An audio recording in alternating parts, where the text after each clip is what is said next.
किसान भाइयों और बहनों, आज हम बात करेंगे चने की सबसे हानिकारक कीट फल्ली छेदक इल्ली के बारे में। यह इल्ली चने की कोमल कलियों, फूलों और फलियों में छेद करके दाने खा जाती है, जिससे पैदावार में भारी नुकसान होता है। भाइयों और मेरे प्यारे किसान साथियों, जब चने की फसल में फूल आ चुके हो और अब दाना बनने का समय चल रहा हो, यही वो नाजुक दौर होता है जहां जरा सी लापरवाही पूरी मेहनत पर पानी फेर सकती है। खेत हरा भरा दिखता है, पौधों पर फूल लगे होते हैं, छोटी छोटी फलियां बननी शुरू हो जाती हैं और इसी समय कीटों का हमला भी सबसे ज्यादा होता है। कई किसान भाई कहते हैं कि हमने खाद पानी सब ठीक दिया, फिर भी फलियां सूख गईं, दाने नहीं बने या कीड़े ने अंदर से खा लिया। असल में इस समय सही कीटनाशक का सही मात्रा में इस्तेमाल बहुत जरूरी हो जाता है। आज मैं आपको चने में फल बनते समय इस्तेमाल होने वाले टॉप 5 कीटनाशकों के बारे में बिल्कुल देसी अंदाज में बताने वाला हूं, ताकि आप समझ सकें कि कौन सा कीटनाशक कब और कितनी मात्रा में डालना है, जिससे नुकसान रुके और पैदावार बढ़े। सबसे पहले बात करते हैं उस कीट की जिससे हर किसान परेशान रहता है, जिसे हम आम भाषा में फली छेदक इल्ली कहते हैं। यही इल्ली फूल और छोटी फलियों को कुतर कुतर कर खा जाती है। इसके लिए जो दवा सबसे ज्यादा भरोसेमंद मानी जाती है वो है इमामेक्टिन बेंजोएट। यह दवा इल्ली के पेट में जाते ही असर करती है और इल्ली खाना छोड़ देती है। अगर आप इमैक्टिन बेंजोएट 5 इस्तेमाल कर रहे हैं तो इसकी मात्रा 80 ग्राम प्रति एकड़ रखी जाती है। इसे आप 150 से 200 लीटर पानी में घोलकर अच्छे से स्प्रे करें। ध्यान रहे कि स्प्रे हमेशा शाम के समय करें, जब धूप कम हो और हवा भी तेज न चल रही हो। इस दवा का असर 7 से 10 दिन तक रहता है और सही समय पर डालने से फूल और फलियां सुरक्षित रहती हैं। बहुत से किसान भाई गलती ये करते हैं कि मात्रा कम कर देते हैं या बहुत ज्यादा पानी में घोल देते हैं, जिससे असर कमजोर पड़ जाता है। अब दूसरी दवा की बात करते हैं जो खासकर फली छेदक और पत्ती खाने वाली इल्ली दोनों पर असरदार है, और वो है स्पिनोड। यह दवा जैविक स्रोत से बनी मानी जाती है और फसल के लिए भी सुरक्षित रहती है। स्पिनोसाइड 45 SG की मात्रा 60 मिली प्रति एकड़ रखनी चाहिए। इसे 150 लीटर पानी में घोलकर छिड़काव करें। इस दवा की खास बात यह है कि यह इल्ली के नर्वस सिस्टम पर असर करती है, जिससे इल्ली जल्दी मर जाती है। अगर आपके खेत में पहले से कीट का प्रकोप ज्यादा दिख रहा है तो स्पिनोसाइड बहुत अच्छा विकल्प रहता है। कई किसान भाई इसे हल्के में लेते हैं, लेकिन सही समय पर इस्तेमाल करने से चने की फलियां पूरी तरह बचाई जा सकती हैं। तीसरी दवा की बात करें तो वो है क्लोरेंट्रेनल। ये नई पीढ़ी की दवा मानी जाती है और बहुत कम मात्रा में भी शानदार असर दिखाती है। क्लोरेंट्रेनल 18.5 SG की मात्रा 60 मिली प्रति एकड़ रखी जाती है। इसे भी 150 से 200 लीटर पानी में घोलकर स्प्रे करना चाहिए। ये दवा इल्ली की मांसपेशियों को जकड़ देती है, जिससे वो चल फिर नहीं पाती और धीरे धीरे मर जाती है।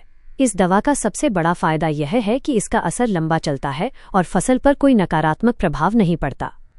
जिन किसान भाइयों को बार बार दवा बदलनी पड़ती है, उनके लिए यह एक बढ़िया विकल्प है।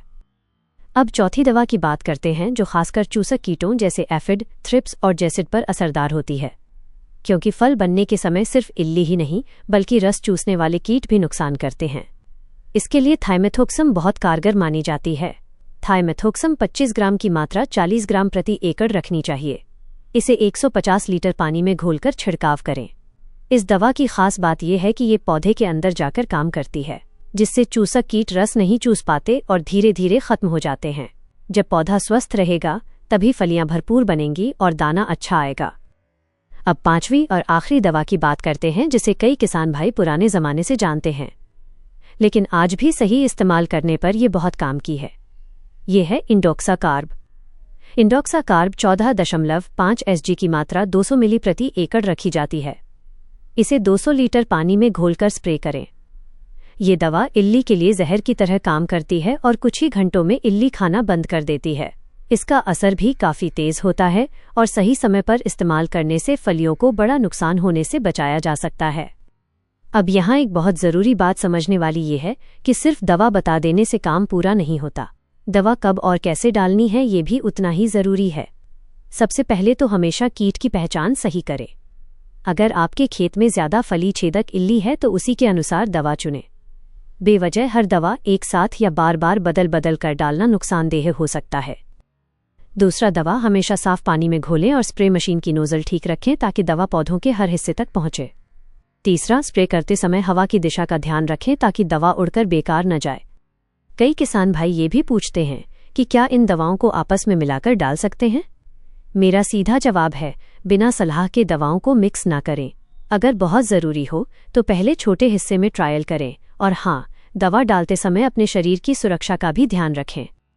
दस्ताने पहने, मुंह ढके, ताकि दवा का असर आपके ऊपर ना पड़े। फल बनने के समय अगर आपने इन टॉप 5 कीटनाशकों में से सही दवा, सही मात्रा में और सही समय पर डाल दी तो यकीन मानिए चने की फलियां गिरेंगी नहीं, दाने भरपूर बनेंगे और पैदावार में साफ फर्क दिखाई देगा। खेती में मेहनत तो हम सब करते हैं, लेकिन सही जानकारी और सही समय पर सही कदम उठाना ही असली समझदारी है। उम्मीद है कि ये देसी अंदाज में दी गई जानकारी आपके काम आएगी और आपके चने की फसल लहलहाएगी। अगर किसान भाई इन बातों को ध्यान में रखेंगे तो नुकसान कम होगा और मुनाफा ज्यादा मिलेगा। और भाइयों, अगर आपको ऐसी सच्ची और काम की खेती की जानकारी पसंद आ रही है तो वीडियो को लाइक ज़रूर करें, चैनल को सब्सक्राइब करें और घंटी वाला बटन दबा दें ताकि अगली बार जब भी नई खेती की वीडियो आए सबसे पहले आपको मिले। इसे अपने किसान भाइयों के साथ भी ज़रूर शेयर करें, क्योंकि सही जानकारी सब तक पहुंचना बहुत ज़रूरी है। और भाइयों, एक बात और गांठ बांध लीजिए, दवा डालने के बाद खेत में हल्की नमी रहनी चाहिए, लेकिन ज़्यादा पानी बिल्कुल ना दें। अगर स्प्रे के तुरंत बाद सिंचाई कर दी तो दवा का असर कमज़ोर पड़ जाता है। कोशिश करें कि स्प्रे के कम से कम 24 घंटे बाद ही पानी दें। अब बहुत ज़रूरी बात सुनिए, एक ही दवा को बार बार मत दोहराइए। अगर आपने एक बार एमैक्टिन या स्पिनोसेट डाल दी है और 8-10 दिन बाद फिर कीट दिखे तो अगली बार क्लोरेंट्राप्रोल या इंडोक्साकार जैसी दूसरी दवा बदल कर डालें। दवा बदलने से कीट में आदत नहीं पड़ती और असर पूरा मिलता है। स्प्रे करते समय ये ध्यान रखें कि दवा सिर्फ ऊपर ऊपर न जाए, पौधे के अंदर फूल और फलियों तक पहुंचे। नोजल को हल्का फाइन रखें ताकि धुंध बनकर दवा बैठे। बहुत मोटी धार से स्प्रे करेंगे तो आधी दवा जमीन पर ही गिर जाएगी। भाइयों, कई किसान सोचते हैं कि दवा ज़्यादा डालेंगे तो असर ज़्यादा होगा, लेकिन ऐसा बिल्कुल नहीं है। ज़्यादा मात्रा फसल को भी नुकसान कर सकती है और खर्चा भी बढ़ा देती है। जितनी मात्रा बताई गई है उतनी ही रखें, वही सबसे सही रहती है। अगर आप इन छोटी छोटी बातों का ध्यान रखेंगे, समय पर कीट पहचानेंगे, सही दवा सही मात्रा में डालेंगे तो यकीन मानिए चने की फसल आपको निराश नहीं करेगी। हर पौधे पर फलियां भरेंगी, दाना मोटा आएगा और कटाई के समय तौल बढ़ा हुआ मिलेगा। खेती में मुनाफा किस्मत से नहीं समझदारी से आता है और यही समझदारी आपको आगे ले जाएगी। भाइयों, चने की फसल में जब फलियां बनने लगे उस समय कीटों से बचाव बहुत ज़रूरी होता है। अगर फली छेदक, इल्ली या पत्ती खाने वाले कीट दिखे तो सही समय पर दवा डालना ही फसल बचाता है। इस स्टेज पर सबसे भरोसेमंद कीटनाशक हैं इमामेक्टिन, बेंजोएट, स्पिनोसाइड और क्लोरांटनेप्रोल, जो इल्ली को अंदर से खत्म करते हैं। वहीं रस चूसने वाले कीटों के लिए थाइमेथोक्सम और तेज असर के लिए इंडोक्सा बहुत कारगर रहते हैं। सही दवा, सही मात्रा और सही समय पर इस्तेमाल करेंगे